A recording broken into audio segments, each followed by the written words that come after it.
জেদটা ঠিকই ধরতে পারো। চুলগুলো ঠিক করে দাও তো, প্রচন্ড ডিস্টার্ব করছে, ঠিক মতো কাজ করতে দিচ্ছে না। ওনার কথা শুনে আমি হাঁ করে ওনার দিকে তাকিয়ে আছি।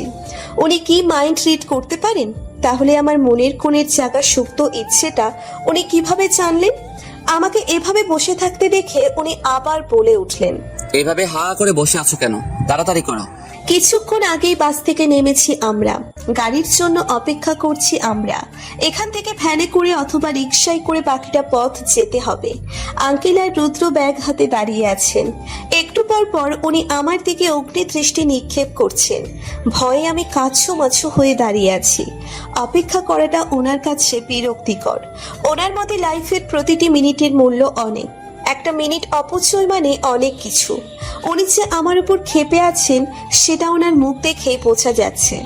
গাড়ি ছাড়া বাসে করে আসার আইডিয়াটা আমারই ছিল। পরে মামনি আমার সাথে তাল মিলিয়েছে। আমাকে হয়তো ধমক দিয়ে চুপ করিয়ে দিতেন, প্ল্যান ক্যান্সেল করে দিতেন, কিন্তু মামনির বেলায় তো সেটা সম্ভব না। তাই বাধ্য হয়েই এসেছেন। মামনিকে তো কিছু বলতে পারবেন না, তাই সবটা রাগ আমার উপরই দেখাবেন। আঙ্কেল রুদ্রের হাতে ব্যাগটা দিয়ে এগিয়ে গেলেন রিকশা খোঁজার জন্য। অল্প কিছুক্ষণের মাঝেই কাঙ্ক্ষিত জিনিস নিয়ে ফিরে আসলেন আঙ্কেল। বেশ কিছুক্ষণ হয়েছে রুদ্রের দাদুর বাড়ি এসেছি। বিশাল এক বাড়ি। ওনার দাদা শখ করে এই বাড়িটি তৈরি করেছিলেন। সবাই মিলে একসাথে এই বাসায় থাকবে। সবারই নিজের জীবনের জন্য সেটা সম্ভব হয়ে ওঠেনি। আসার পর থেকেই আমাকে গ্রামের মহিলারা ঘিরে বসে আছে। এক একজন এক এক রকম প্রশ্ন করছে। অস্বস্তি আমাকে আষ্টে পৃষ্ঠে জড়িয়ে ধরেছে। হুঁ হ্যাঁ ছাড়া কোনো উত্তর দিচ্ছি না। এই বাসায় আমি রুদ্রের দাদু আর ওনার ফপিকে ছাড়া আর কাউকে চিনি না। কিছুক্ষণ পরেই মামনি ধরে ধরে রুদ্রের দাদুকে নিয়ে আসে। বয়সের ভারে নুইয়ে পড়েছেন। গায়ে সেই উজ্জ্বল রং হারিয়ে গেছে। আগের মতো সেই শক্তপোক্ত চেহারা আর নেই। লাঠি নিয়ে হাঁটতে হয়। আমি ওনার দিকে এগিয়ে আসতে নিলে উনি আমাকে হাত দিয়ে থামিয়ে দেন। আমাকে চোখের ইশারায় বসতে বলেন। আমিও ভদ্র মেয়ের মতো বসে পড়লাম। উনি আমার সামনের একটি চেয়ারে বসে পড়লেন। আমার চিবুক ধরে বললেন, মাশাআল্লাহ, রুদ্রর বউ না যেন একটু পরি। আমার তো তোমাকে ছোটবেলা থেকেই পছন্দ ছিল, খুব করে চাইতাম তুই যেন রুদ্রের বউ হোক। আল্লাহ আমার মনের ইচ্ছাটা পূরণ করেছে। আমি লজ্জায় মাথা নুইয়ে ফেললাম। তখনই সদর দরজা দিয়ে প্রবেশ করেন রুদ্র। রুদ্রকে দেখেই দাদু বলে ওঠে, চাঁদের লাগান সুন্দর বউ পাইছো বলেই তো এই বুড়ির কথা ভুলে গেছো। একবারের জন্য এই বুড়ি দাদির কথা মনে পড়ে না? তুই না বলতি আমি তোর প্রথম বউ, দ্বিতীয় বউকে পেয়ে প্রথম বউকে ভুলে গেলি? রুদ্র কিছু না বলে চুলে হাত চালিয়ে মুচকি হাসে। এতক্ষণে আমি হাঁপ ছেড়ে বাঁচলাম। দম বন্ধ হয়ে আসছিল। এত মানুষের ভিড়ে আমি একা কখনোই থাকি নাই। আমাদের জন্য বরাদ্দকৃত রুমে এসে আমি স্কার্ফ খুলতে ব্যস্ত হয়ে পড়ি। হঠাৎ করে পেছনের দিকের একটা পিন আটকে গেল। কোনোভাবেই পিনটা ছাড়াতে পারছি না। হুট করে কোথা থেকে রুদ্র চলে এলো। উনি খুব সুন্দর করে পিনটা ছাড়িয়ে দিলেন। উনি গম্ভীর গলায় বললেন, আত্মনির্ভরশীল হতে শিখো, নিজের সমস্যার সমাধান নিজেই করার চেষ্টা করো। তোমাকে আগলে রাখার জন্য সারা জীবন তোমার পাশে কেউ থাকবে না। আমি কিছু না বলে টান দিয়ে ওনার হাত থেকে পেনটা নিয়ে নিলাম। অতঃপর মুখ ভেঙচি দিয়ে চলে আসলাম। রাতের আকাশে মিটিমিটি তারা জ্বলছে। আমি আর রুদ্র ছাদে দাঁড়িয়ে আছি, দুজনেই চুপচাপ। উনি হঠাৎই প্রশ্ন করে, মন খারাপ? উহুম। তোমাকে কয়েকটা প্রশ্ন করি। জি বলুন। তোমার মনে হয় না আমার সাথে বিয়ে হয়ে তোমার লাইফটা নষ্ট হয়ে গেছে? সেটা মনে হবার তো কোনো কারণ নেই। আপনি একজন খুব ভালো হাজবেন্ড। আপনার দায়িত্ব পালনে কোনো রূপ ত্রুটি আপনি রাখেন না। আমার যখন যা চাই আমি মুখ ফুটে বলার আগে আপনি নিয়ে আসেন। আপনি আমার কোনো অভাব রাখেননি, হয়তো আমাকে ভালোবাসেন না। আমি এই যুগের মেয়ে হলেও একটা কথা খুব বিশ্বাস করি, জীবনে বিয়ে একবারই হয়। কিন্তু আপনি তো আমার সাথে ভালো নেই। আমার সাথে আপনি দমবন্ধকর পরিস্থিতিতে আছেন, তাই হয়তো আপনাকে মুক্তি দিয়ে দিব। তবে ভাববেন না রিয়ার মুখে এক মনে আর এক। বাকি জীবনটা আমি একাই কাটিয়ে দিব। এই মেয়ে, তোমাকে এত কথা বলতে কে বলেছে? তোমাকে বলেছি না তোমার মুক্তি নেই? আমাকে ভালো লাগুক আর না লাগুক তোমাকে আমার সাথেই থাকতে হবে। আমি তো প্রশ্নগুলো এমনি করেছি। তোমার উত্তর যদি হতো আমার সাথে বিয়ে হয়ে তোমার জীবন নষ্ট হয়ে গেছে, তবু আমি তোমাকে ছাড়তাম না। উনি একটা দীর্ঘশ্বাস ছেড়ে পড়লেন, তুমি আমার সম্পর্কে কিছুই জানো না। আজকে তোমাকে সব বলবো। এই কথাগুলো আমি কারো কাছে শেয়ার করি না। আমার একটা অতীত। ওনার কথার মাঝে মামুনি ডেকে উঠল। আমি ওনার দিকে এক পলক তাকিয়ে বললাম, আমি আপনার কথা পরে শুনবো। মামুনি ডাকছে, আসি। এবারের পিছনে একটা বিশাল পুকুর রয়েছে।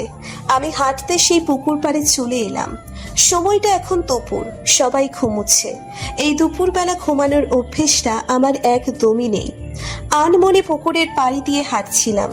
আচমকা একটা গর্তে পা পড়ে গেল। টাল সামলাতে না পেরে আমি পুকুরে পড়ে গেলাম। সাঁতার না জানার কারণে এখান থেকে ওঠা আমার পক্ষে অসম্ভব। আস্তে আস্তে তলিয়ে যাচ্ছি পানির নিচে, দম বন্ধ হয়ে আসছে। এই বুঝি নিঃশ্বাসটাও আমার সাথে বেইমানি করে চলে গেল। বাচ্চার আশা আস্তে আস্তে ক্ষীণ হয়ে আসছে। ধীরে সুস্থে চোখ খুলে তাকালাম, বাম হাতটা কেমন যেন ঝিম ধরে আসছে। ঘাড় কাত করে বাম দিকে তাকালাম।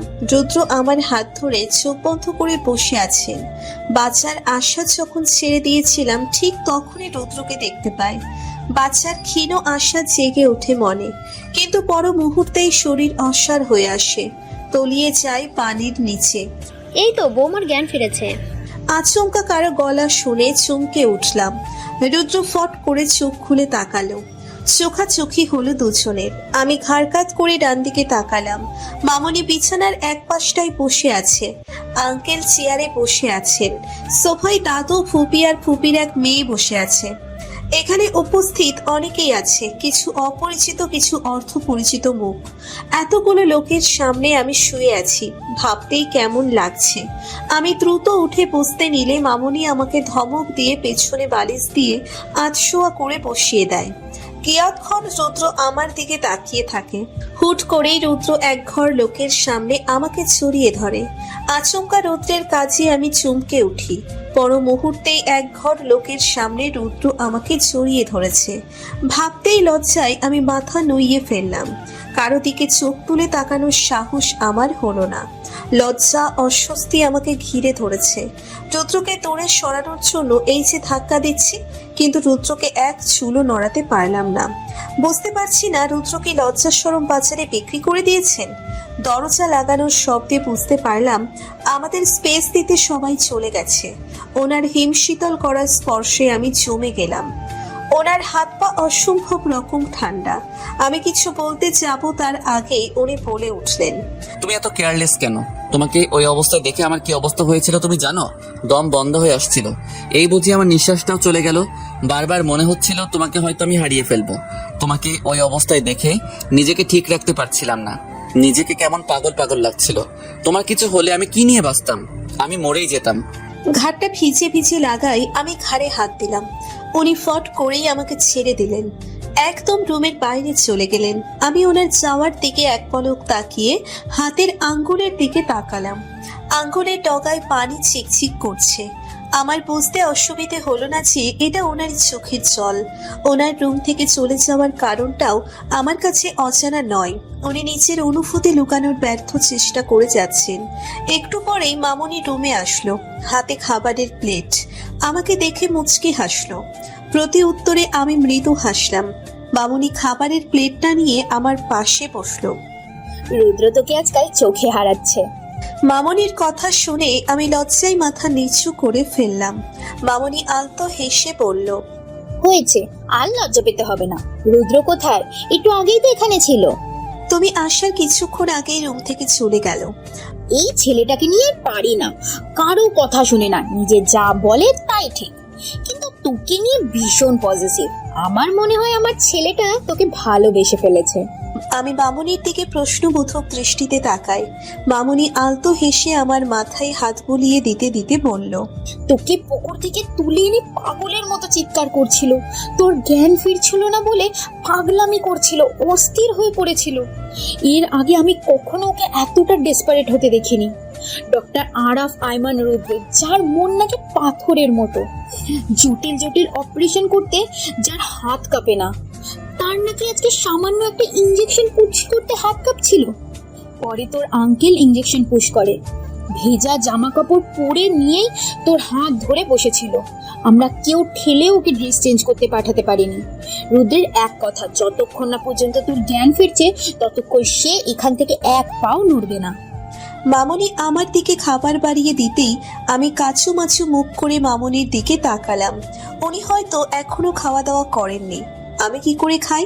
মামনি আমাকে এভাবে বসে থাকতে দেখে বলে, কি সমস্যা, খাচ্ছিস না কেন? চুপচাপ হা কর। মামনি উনি কিছু খাননি, আমি কি করে ওনাকে দেখে? আমার কথা শেষ হওয়ার আগেই হুড়মুড়িয়ে রুমে মানুষ ঢুকে পড়ে। মানুষগুলোকে ভালো করে দেখে বুঝতে পারলাম একটু আগে যারা এসেছিলেন দাদু রুমে ঢুকতে ঢুকতে বললেন, কি গো নাতবো, আমার নাতিকে কিসের আঁচলে বাচ্চ? সে তো বউসরে কিছুই বোঝে না, এই বুড়ো বউটাকেও ভুলে গেছে। দাদুর কথা শুনে আমি মাথা নিচু করে ফেললাম। এভাবে কেউ বললে আমার ভীষণ লজ্জা লাগে। দাদু এসে আমার পাশে বসে। হয়েছে হয়েছে, আর লজ্জা পেতে হবে না, লজ্জায় গাল দুটো তো লাল হয়ে গেছে। দোয়া করি সারা জীবনে এমনই থাকো, তোদের ভালোবাসা অটুট হোক, কারণ নজর যেন না লাগে। একটা সম্পর্ক টিকিয়ে রাখতে যেমন বিশ্বাসের প্রয়োজন, তেমনই ভালোবাসারও প্রয়োজন হয়। রুদ্র ল্যাপটপে কাজ করছে আর আমি বিছানায় শুয়ে আছি। আমাকে ছটফট করতে দেখে রুদ্র চিন্তিত কণ্ঠে বলে, কি হয়েছে, এমন ছটফট করছো কেন? কথাটা বলতে বলতে রুদ্র আমার কপালের ওপর হাত রাখে, অতঃপর আমার দিকে তাকিয়ে রাগী কণ্ঠে বলল, সবসময় তোমার কেয়ারলেসপনা আমার আর ভালো লাগে না। এত জ্বর তুমি আমাকে বলার প্রয়োজন মনে করলে না? রুদ্র আমাকে ছেড়ে দ্রুত ঔষধ নিয়ে আসেন। রীতিমতো আমাকে জোর করে খাইয়ে দেন। লাইট অফ করে এসে শুয়ে পড়লেন। আমাকেও টেনে শুইয়ে দিলেন। আলগোছা মাথায় হাত বুলিয়ে দিচ্ছেন। উনি ধমক দিয়ে বলে উঠলেন, কি হলো, ঘুমাচ্ছ না কেন? তোমার এখন রেস্ট নেওয়া প্রয়োজন। ঘুম আসছে না তো। আমার এখন আলাদা থাকা উচিত। আমার জ্বর হয়েছে। যদি এটা ভাইরাস ফিভার হয় সেটা আপনার জন্য সমস্যা। আপনারও হয়ে যাবে। আপনি আমার থেকে দূরে থাকুন। উনি এক টানে আমাকে ওনার বুকের মাঝে নিয়ে যান। আমি অবাক হয়ে ওনার দিকে তাকিয়ে আছি। উস, আর কোনো কথা নয়, চুপচাপ ঘুমাও। হঠাৎই ওনার ফোনটা বেজে উঠল। উনি এখানে বসেই ফোনটা রিসিভ করলেন। ওনার একটা কথায় আমার কর্ণগোচর হলো, প্রিলিয়া মারা গেছে। কথাটা শুনে আমি বাকরুদ্ধ হয়ে গেলাম। নিজের কানকে বিশ্বাস করতে পারছি না। মাথাটা ঝিমঝিম করছে। সবকিছু কেমন এলোমেলো লাগছে। প্রিলিয়া আপু মারা গেছে? কিভাবে? এটা আদৌ সত্যি? এটা কিভাবে সম্ভব? রুদ্র ফোনে কথা বলা শেষ করতেই আমি রুদ্রের দিকে তাকালাম। আমি কিছু বলতে যাব তার আগেই রুদ্র আমার ঠোঁটের ওপর আঙ্গুল রেখে চুপ করিয়ে দেয়। মোলায়েম কণ্ঠে বলে, তুমি অসুস্থ, তোমার রেস্ট নেওয়া প্রয়োজন। তোমাকে টেনশন করতে হবে না। প্রিলিয়া কিভাবে মারা গেছে সেসব তোমার না ভাবলেও চলবে। শুধু মনে রাখবে সমাজ থেকে আবর্জনা দূর হয়েছে। স্বার্থপর মানুষদের সাথে এমনই হওয়া উচিত। এখন চুপচাপ ঘুমাও। আমি ওনার কথার বিপরীতে আর কিছু বললাম না। ওনাকে এখন কিছু বললেই থমকে উঠবেন। প্রিলিয়া আপু মারা গেছে এটা শুনে খারাপ লাগছে, তবে একজন মানুষ হিসেবে প্রিলিয়া আপু আমার মামাতো বোন, এটার জন্যে না। প্রিলিয়া আপু আমার সাথে অনেক অন্যায় করেছে যা ক্ষমার অযোগ্য। আজকে আমরা ঢাকায় ফিরে এসেছি। আরো 2-1 দিন থাকার কথা ছিল, কিন্তু প্রিলিয়া আপুর মৃত্যুর সংবাদ শুনেই ঢাকায় ফিরে আসা। প্রিলিয়া আপু স্বার্থপর হতে পারে, আমরা তো নই। প্রিলিয়া আপু হয়তো অনেক অন্যায় করেছে, কিন্তু আমরা তো মনুষ্যত্বহীন নই, তাই ঢাকায় ফিরে আসা। একটা কথা প্রচলিত আছে, কুকুর যদি তোমাকে কামড় দেয় তাহলে কি তুমিও কুকুরকে কামড় দিবে?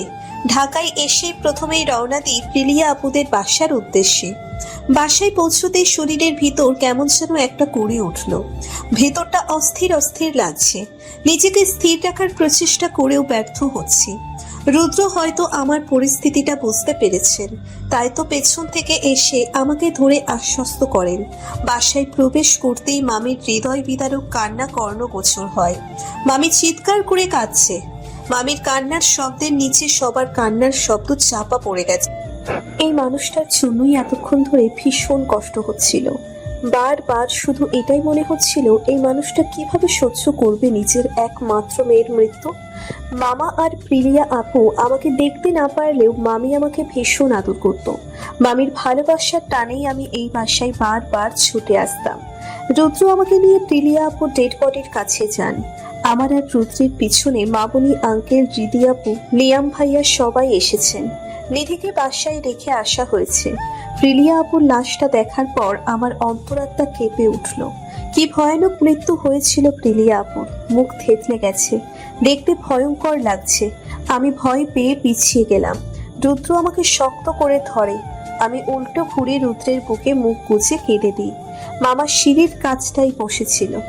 এতক্ষণ আমাদের লক্ষ্য না করলেও এখন ঠিকই দেখতে পান। আমাদের দেখা মাত্রই আমাদের দিকে ছুটে আসেন, আমাকে ধাক্কা দিয়ে রুদ্রের দিকে সরিয়ে দেন। রুদ্রের কলার চেপে ধরে দাঁতে দাঁত চেপে বলেন, আরে আরে কই যান আপনারা? একটা লাইক দিয়ে যান। এত কিপটামি করেন কেন?